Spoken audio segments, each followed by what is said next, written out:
gnats and humidity. This has been a trial, dude. Well, you did well, My God. considering the age.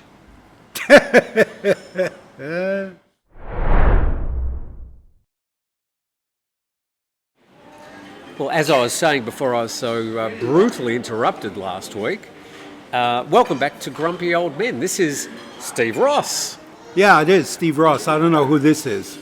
Some guy just sat down next to me. I'm sorry about last week. I had to postpone or cancel last week's program. Oh, that's who you are. You're Tim Newton. Yes, I am. Oh, Yes, I am. okay. Boy, I'd have forgotten all about you. Well, you know, you don't do 1 week and the internet forgets all about you. Yeah, so we had a huge rush of people saying, "Where's Grumpy Old Men?" At least 3 messages. So we're back. That's our reach. That's our global reach. And we're celebrating by... Well, I was just... I've got the sunglasses on, I don't need those.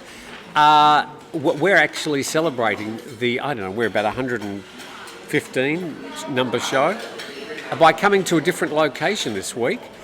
Now, if you've been following us for a long time, you'd go, we've seen that before. We were here during COVID. Yeah.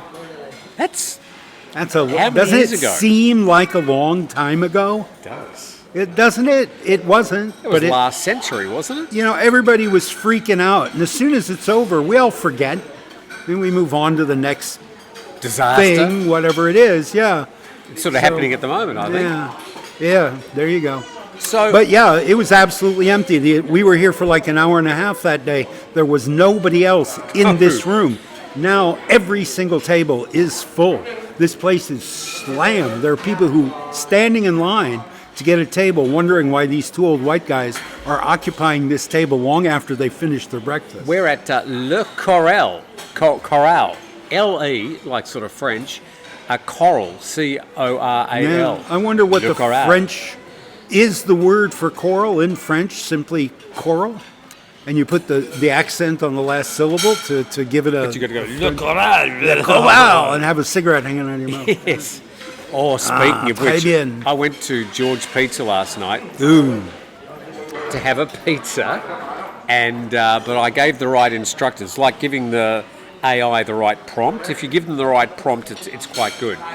Anyway, there was a gentleman sitting next to me. There was 2 Chinese gentlemen, and he was smoking, I don't know what it was. It was the dregs out of, and it was a bit of cannabis, a bit of tobacco, a bit of dead animal. I don't know. It was awful. And he was just chain smoking these funny roll your own cigarettes.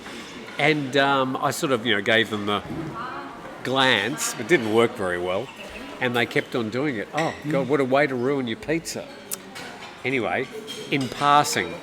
You were outside, literally on the beach. But it's public. It's a public restaurant. You're not allowed to smoke in those locations. You can't smoke either in those locations. You probably would. I think I've had a cigarette at George's. I think they brought me an ashtray when I asked for one. Oh, really? I think so, yeah. I don't know. I go there rarely. I don't know. But I'm sorry your pizza was ruined. Yes. And I sort of got up and huffed my way. Oh, of course you did. Yes. You had to let them know your displeasure. Sure. I was going to go and say, thank you for ruining my pizza, but I thought, no, that's probably a bridge too far. You have to learn that in Mandarin I first. didn't really sort of wanted to litigate the rules on public smoking on that location at that time with a person that may or may not have spoken the same language as me. Anyway, we're at Le Corral. Le Coral. It's a bit hard to say, isn't it? Yeah, I don't know how to. We have to ask a French person. Speaking of bad behaviour in public, was a bit of a theme on yesterday's solo program when I was talking about foreigners behaving badly, is, of course, things like nude bathing are popular in not necessarily some cultures. It's a bit of a subculture, I think. Nude sunbathing. I've never been exposed to it. People in Iowa were born dressed, and we are buried dressed, and we are never naked in between. I'm sure there's a subset of Hawkeyes. Ionians. Hawkeyes. Hawkeyes that enjoy languishing in the Perhaps corn in their. they don't make it they're all known. together. They don't make it known, but perhaps they do. Our friend Baz likes to swim naked, and he comes to Turtle Beach and goes up to the national park to where it is very deserted, and he takes off all his clothes and goes swimming. And there's nobody around to offend, I guess. So yeah, go for it. I would never do that in a million years. It's funny, isn't it? Even if I was up at the national park where there's nobody there at all, I'd still be wearing my bathing suit. Sure you would. Yeah, and these people yeah. in Rawai they were sort of like trying to establish a nude beach simply by getting all their friends to come and take off their clothes and thinking the locals would just allow it because there's like a dozen of us. And no, it's, half Muslim, half Buddhist. They're not going to go for that. There would be those who would say, why are Thais so offended by a bit of skin when, of course, you walk down Bangla Road or Pat Pong or Soi 6 or whatever number it is this week in Pattaya, they see a lot more flesh than you might even on a nude beach. So is there a bit of contradiction there in Thai morality? No, but there is compartmentalization. That occurs in this place and nowhere else. It's sort of the costume, isn't it? Yeah. That's the costume and it's you what wear. you're selling. You're selling on walking street flesh. And so you're advertising your product. But a public beach where local children go, down in Rawai 35 years ago, the sea gypsies weren't allowed to dig latrines because that was permanent construction, and they were never allowed to own the land they had lived on for generations. So they would all go down to the surf in the morning and take a crap.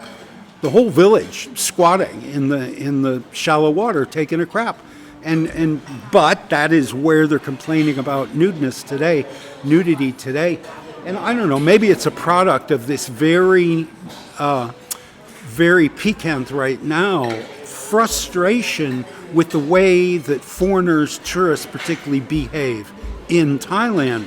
This is just another example. If taken by itself in any other year, it's, the cops will talk to them, they'll put on their bikini and that'll be the end of it. But this year, because this subject is so hot right now, it's getting a lot of airplay. It's getting a lot of notice. And hard to avoid it, such that you'd think that some foreigners would be modifying their behaviour. See plenty of people walking around with their shirts off, men particularly, who shouldn't be walking around with their shirts off in the first place because they really don't have anything to see. We had people sitting in our favourite restaurant the other day at Pisau, and they were sitting around with their shirts off. I'm thinking, he's sitting in a restaurant in the local Michelin guide, without a shirt on. Not very classy. No, not classy. And again, I think that we're seeing a lot of first-time tourists, a lot of people who've never left their own country before, and Thailand has a reputation of fewer rules than perhaps we are used to in the West. You can drive down the road with less enforcement. Less enforcement. Yeah, there's rules galore. There's 1,000 different laws for everything. But yeah, less enforcement. You can drive down the road with a prostitute on the back of your motorcycle, and the cop will give you why as you drive past. So we come from the West, and we think, oh, anything goes here. It's wild and crazy. I can do anything I want. And the Westerners would also be giving them a why. I thought that was funny, but I don't get it. Obviously. But if I could, I'd take off my shirt right now. I'm hot as hell. There's no fan here. There's no air conditioning. We're sitting in front of big windows, and I'm just windows. Very hot. With and plenty I would of ventilation. love, It's just hot air. It's hot air blowing through. Yeah. I would love to take off my shirt right now, but I'm not gonna because I'm in a restaurant, and I wouldn't do it back home, and I'm not going to do it here. I'd be offended too. Would you? Oh, yes. You see me, I don't wear a shirt except to do this. Yes, but when I see you not wearing a shirt during the week in your working place, I squint my eyes and pretend I can't see. Okay. That's what that face is. Okay. Yes, that's the face. Thought it was the O face. Now, you mentioned just a few moments ago people squatting down to do whatever. There is something that you see in Asia that you don't see in the West, and that is, it's even got a name, it's called the Asian squat. And it's not just for purposes of defecation, for example. A lot of Asian cultures sit down by squatting, basically just on your feet and bending your knees and dropping your bottom to the ground, and just sort of peeling the potatoes, or the kids could be at school, or sometimes it's a punishment. The Asian kid goes into the corner and just has to squat there. So if you ask a Westerner to do an Asian squat, they can't. Most cannot. Most cannot. Yeah. So is it a little bit of a genetic DNA thing, or Partially, yes. is it just because Asian people tend to squat just as more. part of their culture, their day-to-day activities? Well, they don't own chairs for the most part in their homes, but is that an outcrop of the habit of squatting, or is squatting an outcrop of not having enough wood to build furniture? No. Asian people typically, morphologically, have shorter legs than Europeans or Africans. In proportion to the rest of their body. Yes. They're from the waist down, they are much shorter. They also carry less bulk, so there's less weight to control. Now, I used to live in a place that had a squat toilet, didn't have a sit-down toilet, and I found if I put a 2x4 right in front of the hole and put my heels on that 2x4 so that my feet were cocked at an angle with my toes on the floor and my heels up on the 2x4 just 1 3/4 inches high, I could squat perfectly happily. And it did seem to make things go more smoothly. A lot of people say it's way healthier to move your bowels in that position. Yeah. And it seemed, during those years I lived in that place, it seemed to be true for me, at any rate. But I can't squat without a 2x4. Now, 30 years later, I have no idea if I could even do it with a 2x4. Probably not. I find it difficult to over-rotate my knees that far these days. Yeah. But yeah, what do you think about the Asian squat? It is certainly a thing. And that I saw there was a TikTok during the week. Some Thai person sort of challenged Westerners to do the Asian squat, and none of them could. So there you go. It's difficult. Could have selectively edited out the ones that could, but I don't could know. have, or simply doing it since birth. It's something you can do. It's something you've grown up doing. Rob, I suck at snooker. I absolutely suck at snooker. If I pot 3 balls in a frame, 3 red balls, I'm doing great. That's a great frame So for Rob Steve. is your snooker partner. Rob is teaching me how to play snooker, and he's great. He's great at it. He hadn't touched Apparently the cue. not a good teacher, though. Well, he's a fine teacher. I have terrible eyesight shit and student. horrible eye-hand coordination. But he has great frames.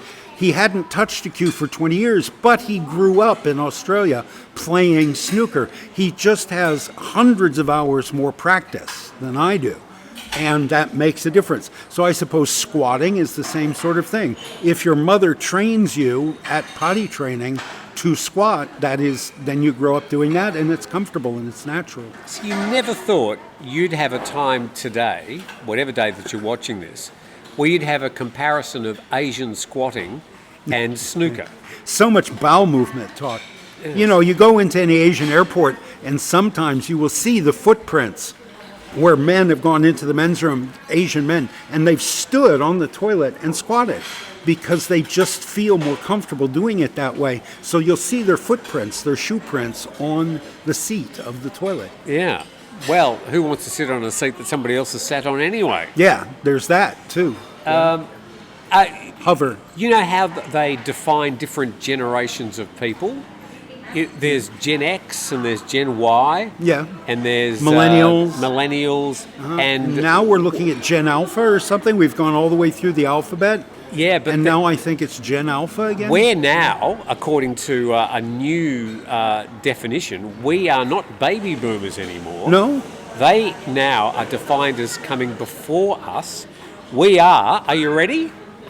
Generation Jones. Jones? Jones, that's what we're called now. Why? Not Generation Y, no. Generation Jones. Yeah? Why are we called Generation Not Y, Jones? Jones. Who's on Do it a first? third time. It'll get a laugh, I'm sure. Do it a third time. Generation Jones. Now, I'm just trying to remember. I think it's 1957 to 1964. And they're defining that generation as having particular characteristics. I actually started reading through them. I thought, oh, they're being very selective. But apparently it's a thing. We are Generation Jones. Okay, I was not aware of that. You could get a T-shirt Yeah. saying, I am Generation Jones. Well, I don't know, and people because go, "Ah." the cutoff is 1957. I think it So was 57 to 64. Okay, so I was born in 57. There you go. So I'm the first year of Generation Jones, not the last year of the... I know there were more Americans born in the year 1957 than any other year in American history. There were more people in the United States. I'm trying to wean myself off saying Americans because, there's a lot of other people in the Americas than just the United States. But there were more United States people, United States citizens born in 1957 than any other year before since. Okay. Yeah, I was the peak of the baby boomer generation, but now you're telling me I'm not. No, we are Generation Jones, and apparently it's something to do with the movement to automation, to mechanisation in the kitchen, the development of we were the first generation to start watching TV as youngsters, etc., etc. I thought it was interesting. So, are you Generation Jones, and how do you define, or what have you read about Generation Jones, and do you feel like Never you need heard to of it. identify as Yeah. Generation Jones? Personally, I couldn't give a shit. Yeah. I was just born in 1959, and that's maybe I could be called Generation Tim. Yeah, there you go. I think time is divided into before Steve and after Steve. That's it. Yes, BS and AS. AS. Yes, a lot of BS here. Speaking of growing up and watching TV, Which I did. a very, very sad thing happened. How are you going there, Steve? You coping? God, it's hot. And it's not really that hot. I don't know why. I'm having, menopause. I'm just really, Well, I'm it's not got the word regulating, men in it. it's not regulating my body temperature today. Do you know? Because you don't appear to be hot at all. You Not at appear the to moment. Be very comfortable. And I'm wearing this plastic shirt. It's literally made of plastic. This is Jim Thompson silk right here from James Gordon. I think, yes. James Gordon. Was it Gordon somebody? Gordon James Gorman. Gorman, there. James Gorman. Dearly departed. Sent me his shirts when he died. Yeah. But yeah, Jim Thompson silk, and I'm sweating like a pig. Anyway, at the moment, we are in the hot season. We are in the hot season at the moment. They tell me so. And yes. there's a period between midday and 2. You head off to the air-conditioned snooker hall. Yeah. And I go to the bedroom because it's got an air conditioner. We don't have air conditioning in the rest of the house. But at the peak of the hot season on those hot days, I go in there and either have a quick nap or just do a bit of work, because it does get stinking hot just for a couple of hours. Even this close to the beach with a constant breeze, it's still hot as hell. Anyway, we were talking about growing up watching TV. A very sad, it was about 2 weeks ago now. I would have spoken about it last week if you hadn't ruined my plans. Me? It was your fault. I'm always available. I have nothing in my life. I'm always available. So we had the passing in Australia of a man called Jamie Dunn. Died at 75. Jamie was he was on radio up in Brisbane and Queensland for many, many, many, many, many years. But before that, he started his career as a puppeteer on a show called Cartoon Connection with a puppet called Agro. And I'm not sure if this was a thing in the US, but we had a lot of shows with puppets and people in costumes in Australia. And a lot of them all took the same sort of course. Go on. I'm feeling for you. That they had the humour was aimed usually at the parents rather than the kids, whereas they could say something that was just clearly very adult, but it would go right over the kids' heads, and they go, "Oh, funny puppet," and the host is laughing. But yeah, it had sort of this double hit humour. But yeah, the passing of Agro. So there's been a lot of people posting a video of Agro and Anne Marie and the other hosts. Some very, very funny stuff. It was probably the generation after me, but I used to watch it because I sort of got the adult humour. Hey. Did they bury him with his puppet? Oh, that's an interesting thought. I don't know. Yeah. No, I think Agro sort of ended up in some museum of entertainment. Oh, maybe. But I mean, did you have what programs can you remember when you were growing up that you used to really enjoy watching? I became aware of television when my mother was dating a guy named Bill Rayner, who was the head writer for the McHale's Navy television show. So my introduction to television in America was situation comedies, not children's shows. Beverly Hillbillies, I Dream of Jeannie, McHale's Navy, obviously, and particularly the Andy Griffith Show, sometimes syndicated as Andy of Mayberry. That show I never saw. I saw the other ones, but I never saw Andy. I had a fantasy when I was a kid, first and second grade, that I lived in Mayberry with Andy and Aunt Bee and Opie. And the Nats have discovered us. And I lived in my head for years in Mayberry and watched the show religiously. Gilligan's Island, where was the Mayberry? Munsters, the Addams Family. What? Where was Mayberry? Mayberry, North Carolina. Oh, it was a real place? No, but it's based on Mount Airy, North Carolina, which I think is where Andy Griffith grew up. Which is he has a town called Mount Pilot, which is just next door to Mayberry, and they go there for special date nights and stuff. But Petticoat Junction, Green Acres is the place to be. Yeah, I used to love that. Oh God, I had a crush on Zsa Zsa Gabor. Or was it Ava? Who was in that show? Eva Gabor. Was it Eva? Yeah, Zsa Zsa wasn't in it. She was did the films. Yeah. But anyway, that I don't remember ever watching Captain Kangaroo. I can't even think of any other. But what were you sort of live action? Kukla, Fran, and Ollie? I don't remember. I watched Thunderbirds.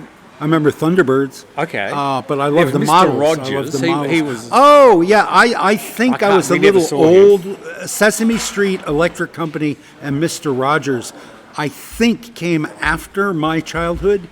I don't remember watching those except with my own children, and loving it.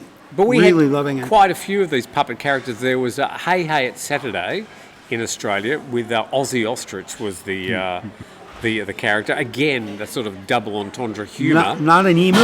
And the interruptions from John Blackman upstairs.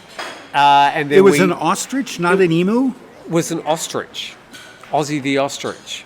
Okay. And then we had Marty the Monster. Yeah. He was like a full-size character. Humphrey B. Bear. I remember going to I was the host, I was an MC in those days.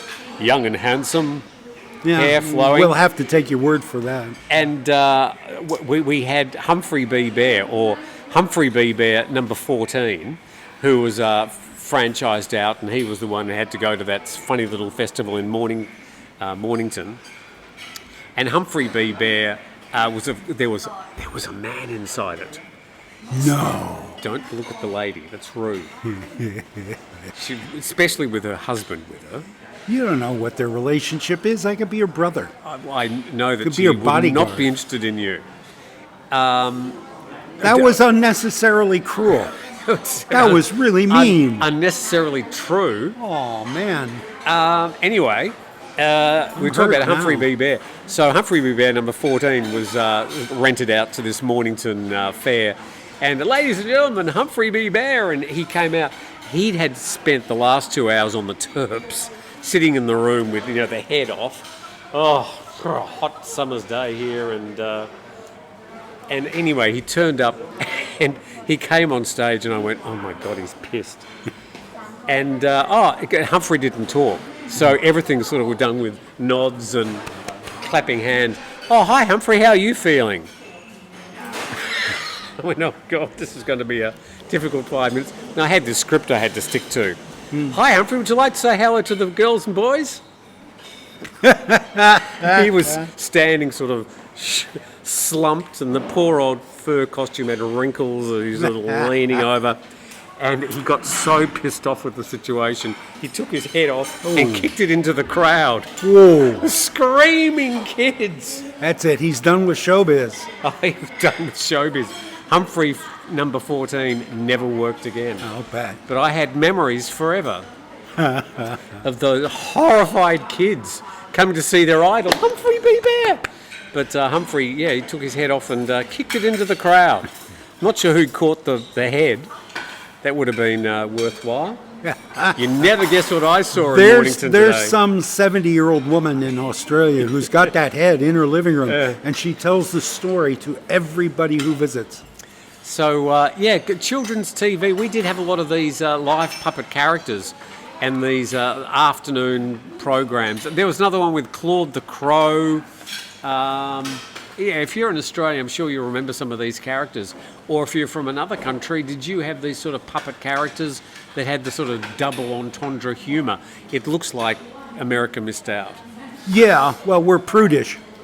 Yeah, I mean, Bert and Ernie and all the Sesame Street, the Muppets, they were just sort of cutishly funny. But they didn't have the sort of double entendre. No. Humour. I don't think that would have gone down well with the conservative section of American... Well, it's not in their mission. Their mission is not to entertain. Their mission is to educate. It would be like criticizing... Boring. Well, no, they've been watched religiously by families like mine for decades. No, it works very well. So did Barney, the purple dinosaur. My daughter was huge into Barney. My daughter just adored Barney. So I've seen every Barney movie, every Barney episode. I love you, you love me. But again, and it's really, from an education standpoint, it does the job very, very well. My daughter learned a lot from Barney, and it's not meant for adults. So for adults to critique it as an adult product, I think is disingenuous. But Barney didn't have any sort of double entendre. No. Because it was aimed at children. Yeah, sure, Barney talked. Oh, Barney talked. Barney had a voice like this. Oh, Barney never shut up. God, Barney talked. Yeah. Anyway, Jamie Dunn. A sad loss. He was a very, very funny man and brought a lot of pleasure. You can type in Agro, Cartoon Connection in the YouTube, and just watch. There's reels and reels, millions and millions of views on the outtakes. So he will be mentioned in the in memoriam section of the Oscars this year. Not sure if. Speaking of the Oscars, nice pivot there, Steve. Have you watched any of the Oscar-nominated movies this year? No, I watched one during the week. If it's not on YouTube, I don't see it. Well, there's a couple of them on HBO. There's Sinners, which I haven't watched yet, and One Thing After Another.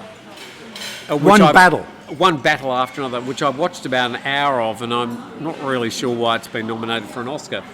But another movie that was up for an Oscar was, it's called Marty Supreme, which is about a table tennis player in the 1950s, 1960s, starring Mr. Timothée Chalamet, who has made some comments during the week which perhaps have got far more publicity than they deserve. What did he say, Steve? He said nobody cares about opera or ballet. I don't know the context of the question or the interview. And that's important. That's the quote. Nobody cares about opera or ballet. I think he's done himself a disservice because the Oscar, what do they call them, the Academy, I think they would frown upon such comments being made by a nominee. Yeah, I don't think they give a rat's ass at all. I think they probably agree with him. People who are not interested in the opera or the ballet, snub it, look down their nose at it, and they have for 400 years. And it's still here. Yeah. It's a niche audience that has been around for 400 years.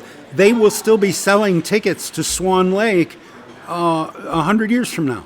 They'll still be seeing Shakespeare 100 years from now. There might only be 50 people in the audience, but it'll still be around. Oh, no. You go to what's called the West End and try and get a ticket to go and see whatever ballet Banff. is on at the moment, you can't get in. I mean, it's got months of bookings ahead. Yes, and film stars like Timothy Chalamet, in order to create some gravitas around their name, will, in a hiatus, take on 12 weeks of theater work if it's a recognizable property. If it's Shakespeare, it's Hedda Gabler or something.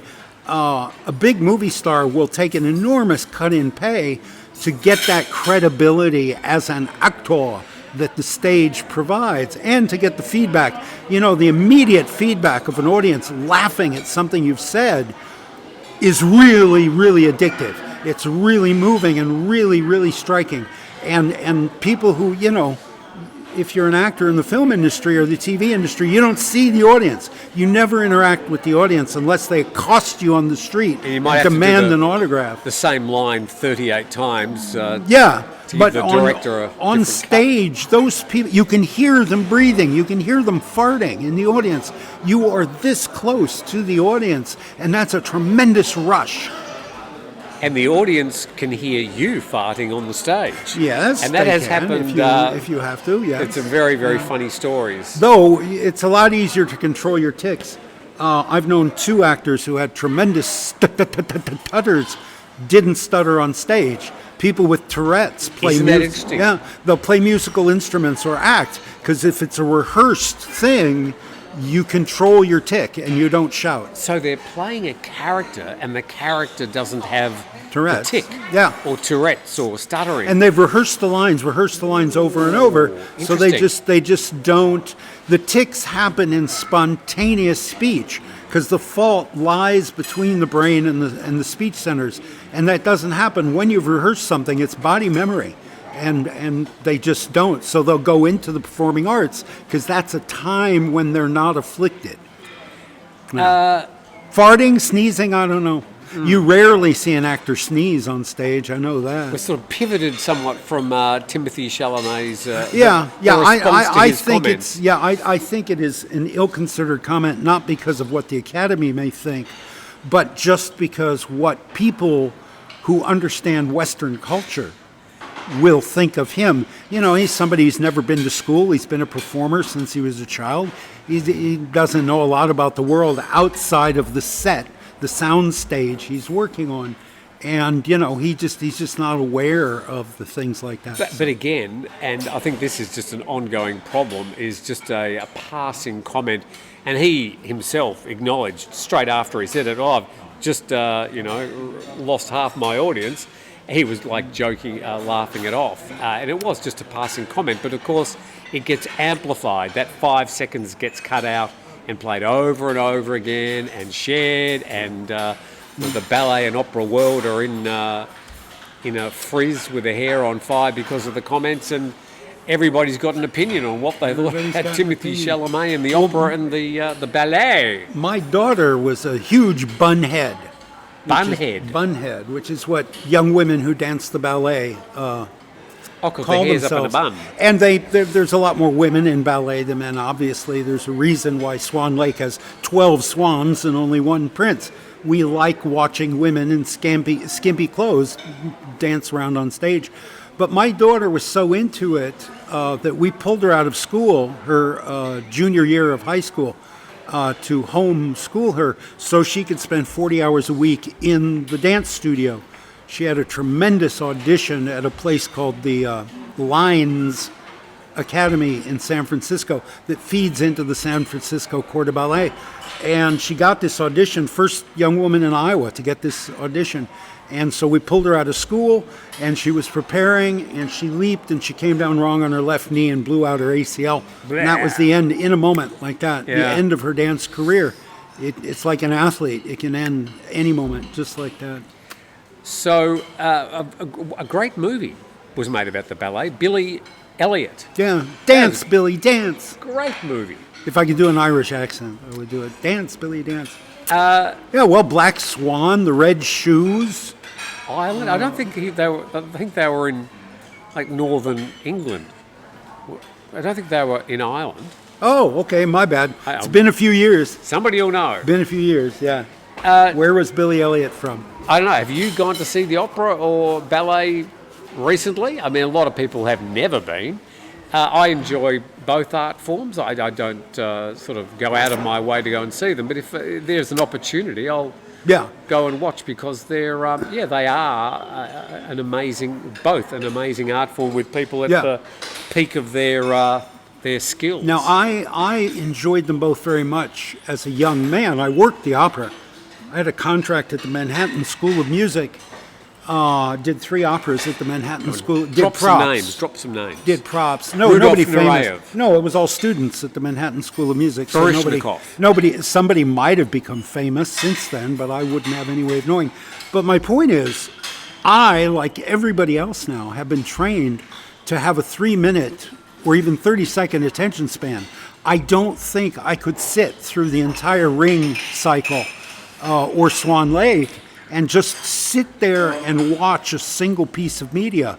I know they have a real problem in theaters now with people scrolling through their phones in the middle of the show. Yes. I think we've been trained by these horrible machines we carry around to only pay attention for about 30 seconds, and we have to have some new stimulation. We have to have something new to look at, and I'm just as bad as anybody else. Now, speaking of art forms, the art form of film, of cinema, is sort of going through an existential crisis as well, partly because of this issue of people wanting to just not being able to sit down for 2 hours with the lights out and concentrate watching one thing. Watch one story, yeah. Yeah, they just go, oh, yeah, whatever. Long form is scroll through their dying. phone. Long form of anything. Novels are dying. Even long articles, important articles and important publications, if they're over 3,000 or 4,000 words, people just won't read it. And are they reading it these days, or do they press the button so that the machine reads it to them while they do something else? In a voice of their choice. Yeah, we're all multitasking. We call it multitasking. It's also called ADHD. We're being trained to not be able to focus on something, which is great for the people in power. You know, it's great if your voters can't really pay attention to a debate that's 2 hours long and they tune out after 3 minutes. That's great for politicians. It's the left's fault. It's clearly the right's fault. Somebody's fault. It's always somebody's fault. It's always somebody's fault. So what was the last film that you sat down and watched? You actually went to a film last year from memory. Yeah. I saw, it was the latest Marvel movie at that time. It was called Thunderbirds. Something Birds. It was actually the new Avengers. The title ended with an asterisk because it's actually the new Avengers, but they called it something Birds, Thunderbirds, something like that. I'm not But yeah, it was familiar neat. with the It was Marvel neat universe. to be in a theater, though I noticed that everybody around me was talking. Everybody around me was using their phones. They were getting up and walking in and out. There is no more etiquette in a movie theater. Did they stand up at the start and for the royal anthem? I do not remember, but my feeling is no. I think nobody stood up. They didn't when I went to the cinema last. You know, yeah. It used to be people, they play the national anthem. That's the royal anthem in the theaters. Yes. They play the national anthem out of those loudspeakers near your house on Wednesday mornings. At 8 a.m. And they also frighten the shit out of the guests. They play What's it. that? Yeah. The thing is, you can't hear those speakers. You don't hear the national Yeah, I anthem. do. Yeah. You do? Yeah. Oh, okay. But we have it in the house because I play FM radio all day long. But can you hear the speakers at Yeah. at an hour? Oh, Yeah. okay. Well, I'm so surprised. I hear it on a Wednesday 3 times. And it used to be people would stop dead in their tracks in the middle of the street 35 years ago. Oh, in yes, Quintet. yes. People would stop whatever they were doing. Conversations would cease, and you would stand there and look at each other until pa-pum, pa-pum, pum, pum, pa-pum, pa-pum ended. And then you'd say chai-o, and you'd go on with your conversation. Well, I go back now, we're talking about early 2000s. SkyTrain was sort of new. It had only been open 4 or 5 years, and the Thais were still sort of the Bangkokians were still getting used to sort of using it. Now, they certainly do. But I used to go to the Siam station quite a lot, and it was the Siam station where you get from one line to the other. And they used to time them quite well so that this train would be arriving at the same time as the other train for people that need to transfer. and they have this mad dash across before the doors close. And sometimes, of course, it matches the time that the national anthem plays at 6 o'clock at night, and they'd be running across and they just stop. Yeah. And wait for a minute, Yeah. and then off they go again. And I used to see that very often, and I'd naturally stop as well, out of respect for the convention. And they get on with their life. But these days, I'm not sure if they're quite as anal about it. There's a lot of, how do I want to say it? There's a lot of traditionalism we're losing in this country. In every and country? Some of that is good. You know, we're seeing a young woman just died. She was on a what do you call it when you're in prison? You refuse to eat. A fast. She was a hunger strike. She was on a hunger strike, and they just let her die. They didn't put a tube down her nose. They didn't force feed her. They just let her die in their cell. She was under Article 211, 212. The Les Majestés. Les Majestés. Article 112. Article 112. We're seeing young people really going to the barricades on that issue, which would have been unthinkable 30 years ago. Yes. And so there's some leavening in some areas, and in other areas, like being nude, a nude beach on Phuket in a Muslim neighborhood. Those that's still protests during COVID were particularly about the recommendations or the suggestions by the protesters to codify the head of state in Thailand in the actual constitution, and just to sort of codify the powers. And those protests drew thousands and thousands of people, and not thousands, but hundreds went to jail because of their belief. And successive governments, the People's Party, the Future Forward Party, they campaigned on making those changes actually in legislation.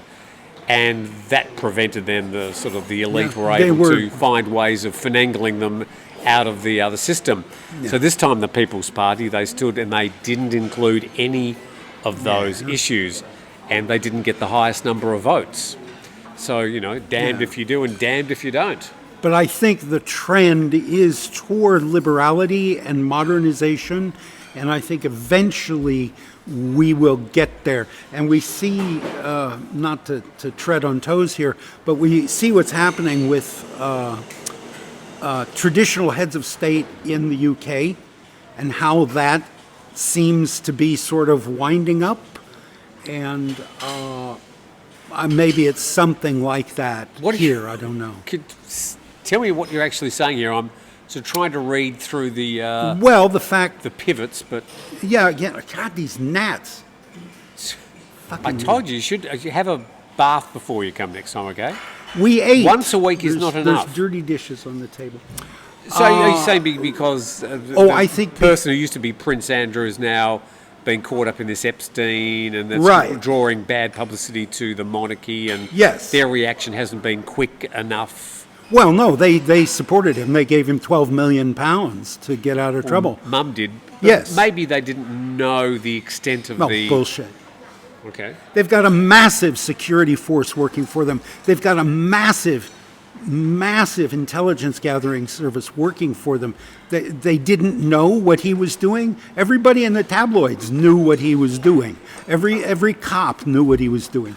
So yes, they not only knew what he was doing, they paid for him to get out of a tight corner.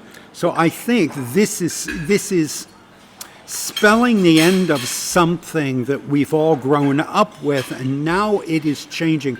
Perhaps not ending completely, but I think certainly public perception of that office has been tarnished beyond repair. And it's a big job for the current Prince of Wales. He'll have a big job trying to sort of get it back on course. If his father gets out of the way and lets him, then perhaps yes. Well, his father's not a young man, and he has been quite sick. Though his mother lived forever. Yeah, she had a good stint. Yeah. It's an interesting question, and I'm no great fan of the monarchy, although as I've got older, I've sort of softened my stance. It's not really I'm not British, So I'll leave it to the Brits, and well, I'm a citizen of the Commonwealth of Australia, yes. which is part of the. Do they still appear on your coinage or your postage I stamps? think the monarch is the head of state of the UK is on the back of our coins, Yeah. and they used to appear on our dollar notes, but I think the Queen used to be on the $5 note, but the current monarch is not making an appearance on our notes, bank notes. But that's right. just that Australia's allowed sort of just slowly slip out of the system. But for the British, it's a much more complicated question. To consider that the head of state of the UK would have to, well, the Commonwealth, would have to sit in a court and be asked questions like, what did you know and when did you know, is pretty much unthinkable. And that, I think, that sight and those photos would end the monarchy. The magic would be completely gone. Yes. And without the magic, what's left? A couple $100 billion, I think. Yeah. Just money. And just in your home country, the sort of the loss in a very short time of civil discourse and some of the basic tenets of government. Yeah. Just in a very short term, that is also an existential threat to the governance of your fine republic as well. Oh, it's fucking chaos. It's Okay, it's absolute chaos at home right now, and I'm so glad I don't live there. I am so this Thai guy, this friend of Tian, who has the cannabis store next door to me. He's got this friend, I don't know if he's an investor or whatever, but they were boyhood chums, and one went off to Bangkok and became very successful, and the other one stayed in Kai Muang and opened a cannabis store. So the guy comes back from Bangkok every couple of months or 3 months, and when he sees me, he's all very effusive because he wants me to invest in this cannabis store. And last night he comes rushing up to me and said, "Have you seen the news? Have you seen the news?" I said, "What? What news?" He said, "What Trump is doing in Iran." Jesus, dude, you're Thai. I'm an American. We're on Turtle Beach. We haven't seen each other in months. We barely know each other anyway. But he literally rushes up to me and shouts this at me because he thinks it'll make a connection between us. I think it's chaos. It's a maelstrom of bizarreness at the moment. Yeah. Anyway, we'll leave that for much smarter people than us. I live here now. Yes. I live here now. Yeah. Can I recommend a piece of media to watch? I mean, you watch YouTube, and I would like to recommend this to you. Okay. And anybody who has had to confront the grief of a member of your family dying. And I draw your attention to an interview between Anderson Cooper, who used to be on 60 Minutes in the US, and I think he's still on CNN, and young Robert Irwin. You might know his father, Steve Irwin, Right. the conservationist who became sort of internationally famous, got killed by a stingray because was fondling a stingray, and the stingray didn't like it. But Robert's now, I think, 22. He's grown into a smart young man doing a lot of the similar work, running with his mother the Australia Zoo, where you can go and see crocodiles and pat a kangaroo and Koalas. fondle a koala. Goannas. Dirty creatures. Go koanas, echidnas. Tasmanian devils. If you do get, How many Australian animals can we name? platypus. Baby platypus. You're making... Oh, you caught me off guard there. Yeah. Yeah. But there's an interview between Robert Irwin confronting sort of a late grief, now in his early 20s, about the death of his father, which was very public and bizarre. He's also able, of course, to go back and watch hours and hours of his father, at the peak of his career, and carrying the mantle of the conservationist. He's also, I think he appeared in, what's the show? Dancing with the Stars in the US. I think he won it last year with a dancing partner. But if you have confronted grief at all, if you've had to confront grief, I've lost my parents fairly early in my age, and it's something I think we all grieve in a totally different way, and this is a really good interview talking about that issue. If you have had to confront grief, amazing for you. You've still got your mother with you. It's wonderful. Not with me. She's still alive. Yes. Well, yeah, you communicate. Yeah. Often. Yeah. Almost. And well, you went to see her last year and the year before yeah. she came to visit you here. Yeah. And she is, I've been lucky, I guess. I lead a very insular life. I've never been so close to someone. How do I put this? That I would experience like debilitating grief. It was just me and my mom growing up. I have no siblings. I had no father to speak of. And her brother, Richard, was probably the closest thing to a father I had. And I felt sad when he took his own life, or tried to take his own life. But I went to Thailand. I had booked tickets to Thailand for a year. I was leaving. I was going, and I knew he was going to try to take his own life. And I left. I asked him. I said, "Do you mind?" He tried to start. Just to put this in context, he tried to starve himself at 96, I think.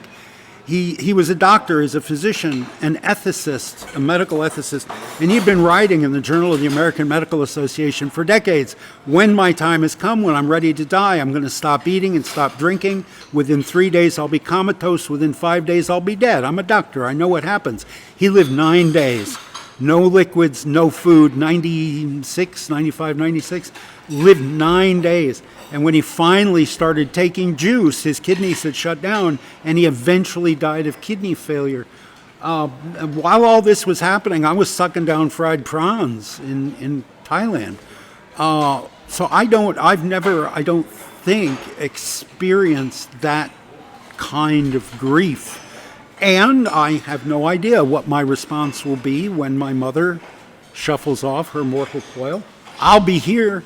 I know that, and she'll be in Iowa. I know that. But how that will hit me, I don't know. I don't have anything to compare it with. So I'd recommend it to intelligent people having a wide-ranging conversation about the issues regarding grief. Different from this. Yes, indeed. Just type in on YouTube, Anderson Cooper, Robert, what's his name? Robert Irwin. It was very engaging, and I think Steve Irwin and his mother, I can't remember her name, Bindi, Mrs. Irwin.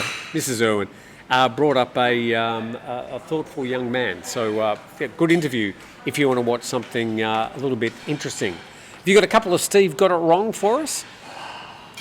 From 2 weeks ago. What, in the 8 minutes that are left to us? Well, and I'm going to ask you to keep your responses brought to you by White Labs, Thailand. 30 seconds each. No. Yeah, well, I'm going to ask you politely to keep your responses down to about 30 seconds. So use your... there's 2 weeks. We haven't done this for 2 weeks. There's 2 weeks of notes in this book. How could there be 2 weeks of notes? We didn't do a show last week, so you couldn't have got anything People kept wrong. commenting, and things kept happening in the world. Anyway, all right. 30 seconds. Steve got it wrong. The Beefeaters guard the Tower of London, not Buckingham Palace. I got that wrong. Yes, dim sum is called dim sim in Australia. Well, no, they're different things. The dim sum is sort of a buffet of little things that you can pick and choose. The dim sim is an actual... It's like a meatball wrapped in sort of a pasta noodle type material and either baked or boiled. It's an object, the dim sim. Well, the point is the term is correct in Australia. Yes. How could you not believe me? Because you also said that you like lemon and sugar on pancakes. Yes. Dozens of people said yes, they like that, lemon and sugar on pancakes. But you turned up your nose. And someone said kumquat juice. Try kumquat juice and sugar on pancakes. I had a kumquat tree in my my old house. Not here. Ants do attack bees' nests to get the honey. Ooh. And I've never seen a Nature Channel video on this, but imagine the battle, a battle royale between 1,000 bees and 100,000 ants trying to get, I mean, that would make great video. Why is that not all over YouTube? I don't know. Rex Ingram played the genie in 1940s production of Thief of Baghdad. I had said, Steve got it wrong, I had said that introducing Will Smith as the genie was a modern Hollywood trying to pander to a new audience. No, the genie was played by a black actor in 1940, not long ago. What is a villa? Oh, that's a question without notice. A villa is a luxury property, individual property, usually with a pool for holiday purposes. Oh, okay. All right. Well, that fits. I have no idea what is. I say this because I saw some guy doing a walkthrough of what was just a bungalow, just a one-story, two-bedroom house, and he was calling it a villa. This is what, this is a $100,000 a month villa or whatever. And I thought, what the hell is a villa? I think it's kind of a catch-all real estate term that they throw around higgledy-piggledy because it implies fancy rather than saying this is a one-bedroom bungalow with a pool. They say this is a villa. So yeah, I think it sort of suggests a level of luxury or expense. I think if you call it a villa rather than a bungalow, you add $1 million to the value. There you go. See? I think there's the power of language. A bullshit factor there. Yeah. But what's the difference between a villa and a house? I think it denotes you're close to a beach perhaps, or you're on an island. I think it's got something to do with holidays. Yes, I would say if it has any real definition at all, that holiday residence, it's not your primary abode, it's your holiday residence. I think that, for me, works in We that used to term. just call them a holiday house. Yeah. I was visited by Doug and Takatan from Iowa in the last 2 weeks. I want to shout them out. Gary Sims brought me coffee. Gary has been Did writing. he bring me anything? No. Gary has been, he's a fan of my channel, not of this. He has been riding his bicycle around Thailand for 14 months. He retired in the States, and he came to Thailand. He didn't know where he wanted to live. So he said, I'll buy a bicycle, I'll ride around and look at a few places for a few months, and I'll decide where I want to live. He's been doing it for 14 months. Okay. He's living in camps. He's got a tent. He lives in parks, and he's a very, very happy man. 14 months bicycling Thailand. Congratulations, Well, Gary. thank you, Gary, Sims. for not coming to visit me. Yeah. No gifts. Flavio Manzoni brought me coffee and took a turtle. So now there's a turtle on Phuket, a Steve Ross cigarette lighter turtle on Phuket at Manzoni's on Kamala Beach. Drop in sometime. Well done. So one there, one in Krabi, one in Khao Lak, and then about 30 here in Khai Muang. There's these three Asian ladies who were having breakfast and staring at us. And sort We're of gorgeous. And they were sort of looking at us going, Like we were smoking. like We were smoking. Yeah. Yes, why are they making all that noise? Yeah, well, why are we? I don't know. We talked 2 weeks ago about dual pricing. Oh, yes. And how upset Hot some people topic. get. In the 10 days of the Turtle Festival, I spent 28,000 baht on cigarette lighters reclaimed from the beach. Old, used cigarette lighters other they're people clean, picked up. that other people, my neighbors, picked up. They cleaned them, they opened them, drained the gas, clean them with turpentine and steel wool, and then give them to me, and I sort them by color, shape, and size, and I make these turtles out of this recycled material. But my point is, I spent There's a point. 28,000 baht on trash from the beach. 1 baht per cigarette One lighter. baht per cigarette lighter. I bought 28,000 used cigarette lighters. for me to then complain that I have to pay extra to visit a national park, it's stupid. You're the guy who just spent 28,000 baht on trash, and you're going to complain about 100 extra baht to get into the national park? So I have surrendered the moral high ground on the dual price, the Farang price. From now on, I just pay it and go on with my life. Did you have any sort of separation anxiety this year because you didn't perform in the parade? No. I did not miss that at all. Okay. And I wish John Armstrong had come and Art and the other people who saw me lose my shit the first year, I wish they had come. And the second year. And did I the second year? Yes. Or was it just the second year? No, it was the first and second year.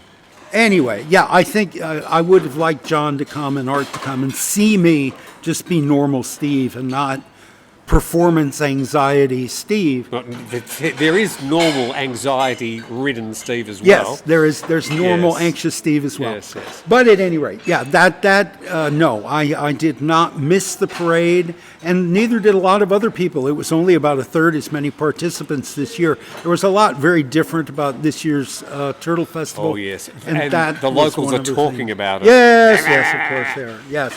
The province took it over from the Ampere because there's enough money in it now that the province is interested in it. So there were a lot I heard the opposite, that the locals took it over from No. the province. No. It's always been local until this year. Yeah. 'cause- Anyway, the Big Turtle Festival goes from March the 1st to the 10th. It's an outside gig. It's like the carnival comes to town and all the vendors are from out of town. All the rides, everything's from out of town. It's a whole show. They come with the canopies and the tents and everything, except they don't come with public toilets, which was a big bone of contention. People emptying their bowels behind the tents, and of course they're number ones as well. There are 2 public bathrooms on our beach, 2 big, 10-stall public bathrooms, but it's a long walk, I suppose. Long walk. And nobody directing the car parking. Yesterday, they had it was called the Music and Arts Festival, and it was run by the province. I'll put some pictures up so you can see. Totally different vibe. They had a band stage there playing what I describe as yacht rock. That's a very sort of US term, isn't it? I would Doobie Brothers, sort of slow vibes. What Stephen other Stills. So, there you go. It's yacht rock. So there was that sort of vibe, and they had the art there, and they had local people selling local food. Some of them they were actually cooking there in front of you, and we had a lot of the local coffee shops. A lot of coffee. Coffee culture. The canopies were sort of built out of wood and cotton, and just the whole thing had a much more, I think, locally appropriate vibe than this big show that comes to town. So I'd like to vote for that festival. Well, Go Lee is the man to tell. Go Lee was on all the posters. He's a local parliamentary representative, I think. Okay. And real handsome Chinese-looking dude. And his face was on all the posters for this coffee thing. So somehow it's, and Chamnan said, Tang Luang, public money. And he kind of winked or nodded. In other words, a Karatakan, a bureaucrat, is using public money to further his own image. And but it was a fun party. It's a provincial show that actually travels around the province to different places, including the Tai Muang Beach. And I thought I'd much rather have that one weekend a month rather than this big show come to town. I put my hand up and vote for the Music and Arts Festival. I like them both, but neither of us gets a vote. No. I'm going to meet them at the provincial hall next week. All right, that's an hour. Can I have one last thing to say? I know what you're going to say. What? You're going to talk about how to pronounce mango. No, I could. I was correct. Yeah, there's no ma. Okay, what's your down other here? thing? There's no ma. It's not ma muang. It's just muang. Anyway, I got a photo. Yeah, ma muang. Ma muang is a cashew nut, and gai pat met ma muang is chicken with cashew nuts, fried chicken with cashew Muang. nuts. That's how Ma I say it. muang. Ma Okay. muang. Right, let's move on. Yeah, but down here it's the South. They cut all the nouns in half. It's just muang. And that's what's on the sign. That's printed in Thai on the sign. Anyway, so I want to introduce a new piece called The Rabbit Hole. Down the rabbit hole. Down we the go. rabbit hole. This week, I got into A fight. exploring what happened to the bodies recovered from the Titanic. A third of the people who died on the Titanic, their bodies were recovered. The bodies floated around in that cold water for weeks, and they were all went into the water with life vests that were bright white canvas and cork. So they were really easy to spot. They didn't go anywhere. The water was flat, dead calm for weeks. So because... Not many sharks in those cold waters. No. And so the family of John Jacob Astor couldn't read the will unless there was a body. This was the wealthiest man on the Titanic. So they set a reward of $100,000 in 1912 for whoever recovered John Jacob Astor's body. And the White Star Line that was facing tremendous legal liability because they'd advertised the boat as unsinkable, and some of the wealthiest people in the world died on that boat, and those wealthy people had lawyers, high-powered, expensive lawyers that were coming after the White Star Line. So the White Star Line said, let's gather as many of these bodies as we can and give them a decent funeral, get some good PR out of it. So they hired 4 boats. They go out into the debris field. The boat opened up in the middle, right? So every piece of furniture, every bit of luggage from the holds, everything that would float was floating in this enormous miles-wide debris field, scattered with ice and dead bodies. And they recovered 500 bodies, these 4 boats. 200 buried at sea. 200 were crew.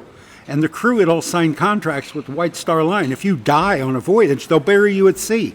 So 200 bodies, they simply put a lead weight in the bag.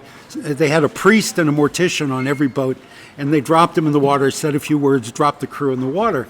But the bodies that might be identified and might be wealthy families, they collected all those. So they take 300 bodies back to Halifax, Nova Scotia. 150 are identified, 150 are not, and they're buried in Nova Scotia.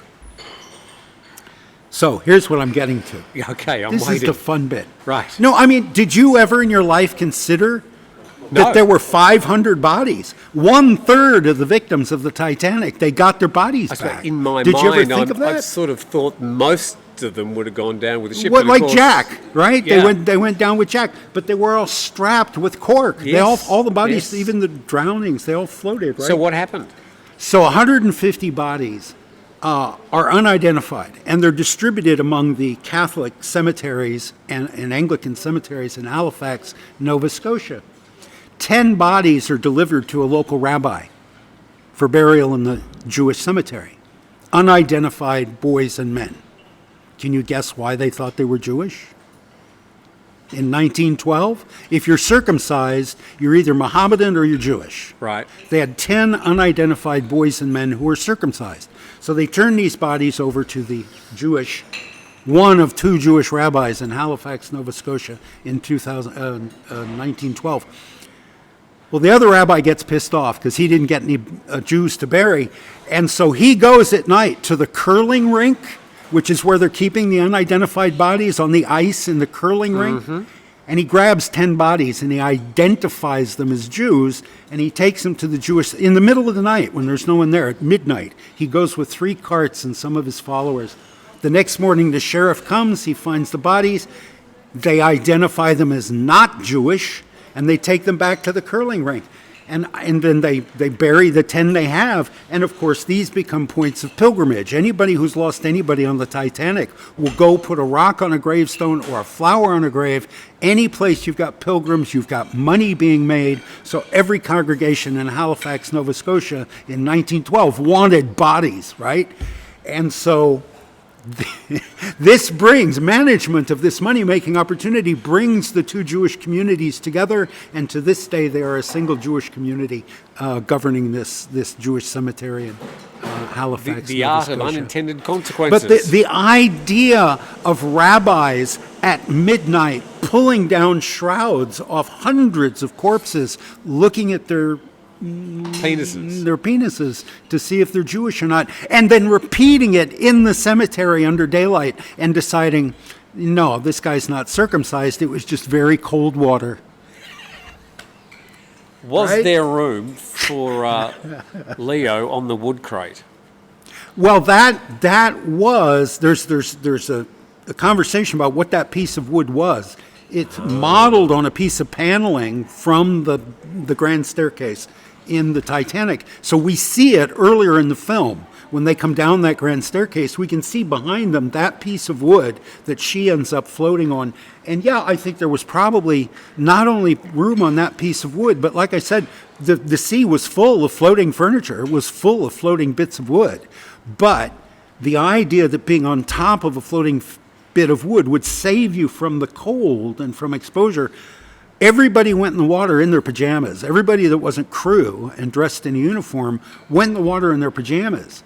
So being on top of a piece of wood in a frozen ocean, I don't know that would have saved anybody.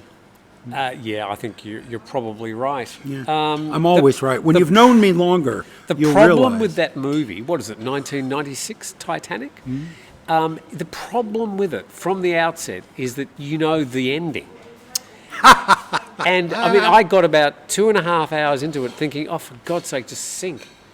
I was just like, so they could have cut a good half hour out of that movie. Well, you're not a sucker for a romance. I think the tension, the dramatic tension, comes out of who will survive. Will Jack and Rose survive, or one of them survive? If so, which one? Well, we know Rose survives because she's the old lady. Oh, she's the old woman, right? Yes. She's the old but woman. Maybe we don't Yeah. know that. I can't remember the way it sort of unfolds. Maybe we don't know that until the end. Oh, she's the old lady. I don't know. Anyway. No, the reveal at the end is her dropping that priceless diamond into the water. What was the name of The heart of the sea. That's right. Okay, that's it. There's a shit ton of jewels down there. Oh my God. The jewels that these women brought onto this boat, and they all put them in the purser's safe. They didn't have them. They Wouldn't didn't have recommend them. going and trying to find them though. It's not very. Well, don't tell me that's not why these wealthy guys are building these submersibles to go down there. You think that's the reason they're going? Well, to it's look part of the reason. Yeah, Okay. it was enough to base the whole movie. buried in silt. That's all they were looking for in the movie was the heart of the sea, that single diamond, because they knew it was in a safe in a particular room. That the whole point of that movie, them going there, was to get that diamond. I thought it And was to didn't make they- James Cameron a lot of money. They opened the safe and there was nothing in there but the drawing, right? And that's the whole twist at the end, that she had it all along and she didn't tell them. She let them go. That old woman let them go waste all this money. I'm not sure about She had this, it in her pocket the whole time. There you go. Anyway, it won't wipe the thought of rabbis, lifting shrouds at midnight by a kerosene lamp and looking at hundreds of penises, right? That's in your head now. Yeah. Yeah. And, yeah. Rabbit hole, baby. Yes, rabbit hole. That's a new segment that may or may not come back next week. Thank you for watching, by the way. Steve's books, if you'd like to read them, there's a list of them and the links in the description of this video, as is a link to Beach House Thailand, if you'd like to come and stay in a bespoke beach house right on the beach at Pai Muang. Don't come between March the 1st and the 10th. That's my recommendation. I had so many complaints from the customers this year because people parking in front of, they couldn't get out of their car parks. Do you put a notice on Airbnb that says the festival is this time? After the first complaint, I thought, oh my God, this is going to be an issue. I didn't realise, even though the festival was much bigger in the visitation this year, and it had a much bigger impact on the whole beach rather than just that local area where they put up the tents. So after the first customer complained, I went, okay, I've got a bit of an issue here. So I did warn the other customers. Some said, hey, it was great, the kids loved it. Others said, no, we just couldn't put up with the noise and checked out early, demanded refunds. It was part of the reason I couldn't do the show last week. I was just inundated with complaints from customers. Well, you're going to have to let them know next year. I will have to let them know next year. If it happens It'll happen. So thank you very much. Thank you for inviting me. I appreciate it. Have you cooled down a bit, or are you still very No, hot? I can't wait to take this shirt off. But we've got to go back in the car. You're walking. We better go pay the bill for Le Coral. Le Coral. And think we'll see you next time. Yeah, okay. Thank you. Bye. See you later.